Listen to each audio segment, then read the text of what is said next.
Hello बच्चों, जैसा कि हम आपको सामाजिक विज्ञान करा रहे थे, उसी में अगला प्रश्न है कि अर्थव्यवस्था में वैश्वीकरण के प्रभावों की विवेचना करो। अब सबसे पहले हम समझेंगे वैश्वीकरण क्या है। तो वैश्वीकरण पर हमने एक वीडियो इससे पहले बनाई थी कि वैश्वीकरण से आप क्या समझते हैं, अपने शब्दों में से स्पष्ट करो। तो आप उसे देख लेंगे। मैं फिर से बताता हूँ कि मान लो जब आप मैप लेके बैठेंगे, दुनिया का, संसार का नक्शा लेके बैठेंगे, तो आप देखेंगे कि उसमें विश्व के नक्शे में बहुत से देश हैं और वो देश आपस में वस्तुओं, सेवाओं, तकनीक, संस्कृति का आदान प्रदान करते हैं। तो उसको हम वैश्वीकरण कहते हैं। पूरे विश्व को एक अगर गांव मान लिया जाए, तो जिस तरीके से गांव के घरों से हम किसी वस्तु का, सेवा का आदान प्रदान करते हैं, ले आते हैं, उनको दे देते हैं, तो ये क्या है, तो हम उसको क्या माने, ग्लोबलाइजेशन या वैश्वीकरण मानेंगे। ठीक है, ये एक समझने का तरीका हो सकता है कि विश्व को हम गांव मान लें, और जैसे हम गांव में अपने पड़ोसी से वस्तुओं का आदान प्रदान करते हैं, इसी तरीके से भारत देश है वो अपने पड़ोसी देशों और अन्य देशों से वस्तुओं और सेवाओं का आदान प्रदान कर रहा है। तो इसे हम वैश्वीकरण या ग्लोबलाइजेशन कहेंगे। ठीक है, अब प्रश्न ये है कि वैश्वीकरण से अर्थव्यवस्था, जो हमारी धन संबंधी व्यवस्था बनी हुई है, उस पर क्या प्रभाव पड़ेगा।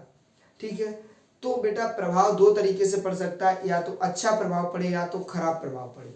सकारात्मक प्रभाव, नकारात्मक प्रभाव। ठीक है, सकारात्मक प्रभाव को हम पॉजिटिव इफेक्ट कहते हैं। जो चीजें हमें वैश्वीकरण से अर्थव्यवस्था को अगर बढ़ाएंगी तो वो हम पॉजिटिव इफेक्ट में लिखेंगे, और जो वैश्वीकरण के कारण जो हमारी अर्थव्यवस्था को या देश की जो अन्य व्यवस्थाएं हैं उनको नकारात्मक प्रभाव पड़ेगा, तो उससे हम नेगेटिव इफेक्ट में लिखेंगे। ठीक है, खराब प्रभाव, नकारात्मक प्रभाव, अच्छा प्रभाव, सकारात्मक प्रभाव। ठीक है, इस तरीके से समझें। तो पहला है सकारात्मक प्रभाव, व्यापार वृद्धि, यानी कि वैश्वीकरण से क्या होगा, व्यापार में वृद्धि होगी। वैश्वीकरण से अंतरराष्ट्रीय व्यापार बढ़ता है, जिससे अर्थव्यवस्था को लाभ होता है। जैसे मान लो हमारे देश की अर्थव्यवस्था में कम पूंजी थी, धन कम था, एक विदेशी कंपनी आई, उसने अपना निवेश किया, अपनी पूंजी लगाई और एक फैक्ट्री खड़ी की बड़ी सी, तो क्या हुआ कि हमारी अर्थव्यवस्था को लाभ हुआ। तो पहला पॉजिटिव इफेक्ट ये है कि वैश्वीकरण से अर्थव्यवस्था को लाभ होता है। दूसरा है अनुकूल प्रतिस्पर्धा। वैश्वीकरण से स्थानीय उद्योगों को अंतरराष्ट्रीय स्तर पर प्रतिस्पर्धा करने का अवसर मिलता है। इसका मतलब क्या है कि मान लो एक कपड़ा उद्योग अपने देश का था, एक कपड़ा उद्योग विदेश से लगा आके अपने देश में, तो क्या हुआ कि जो अपने देश का कपड़ा उद्योग था उसको विदेशी कपड़े से प्रतिस्पर्धा करने का मौका मिला, जिससे कि हम अपने जो उत्पाद है, जो वस्त्र उद्योग है, उसमें हम सुधार करेंगे और उसका पॉजिटिव इफेक्ट ये पड़ेगा कि एक स्वस्थ प्रतिस्पर्धा उत्पन्न होगी आपके पास। प्रतिस्पर्धा का मतलब कंपटीशन, कि विदेशी कहेगा कि मैं 90 रुपए में देता हूं, तो अपने देश की कंपनी कहेगी कि मैं 70 में दूंगा और तुमसे अच्छी क्वालिटी दूंगा। तो क्या प्रतिस्पर्धा होगी, तो जो उपभोक्ता है, जो देश के लोग हैं जिन्हें वस्तुएं खरीदनी है, उनको लाभ होगा।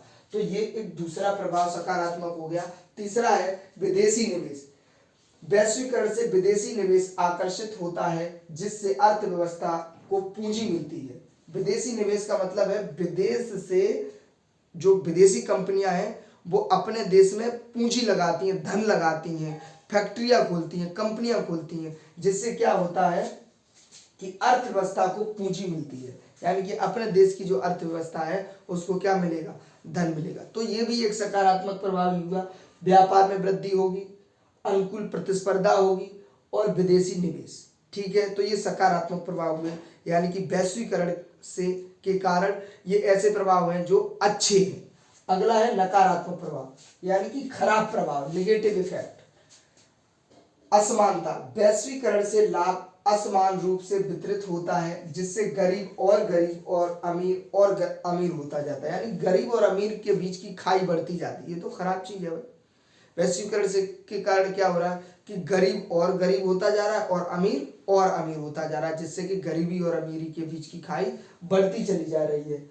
स्थानीय उद्योगों पर प्रभाव। वैश्वीकरण से स्थानीय उद्योगों को अंतरराष्ट्रीय प्रतिस्पर्धा का सामना करना पड़ता है, जिससे वे प्रभावित होते हैं। मैंने बताया अभी तो को दो चीजें हैं।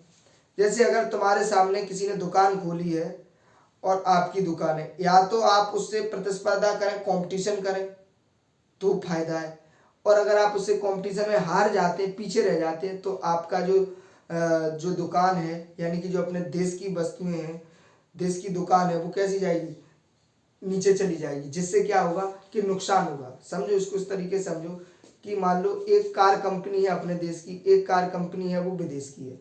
तो अगर अपने देश की विदेश की कार कंपनी सस्ते पैसों में सस्ते पैसों में अच्छी सुविधाएं देगी, तो अपनी कार की कंपनी को नुकसान होगा। तो इससे एक नेगेटिव इफेक्ट भी पड़ता है कि जो देसी कंपनियां हैं उन पर नकारात्मक प्रभाव पड़ता है। तीसरा है पर्यावरणीय प्रभाव।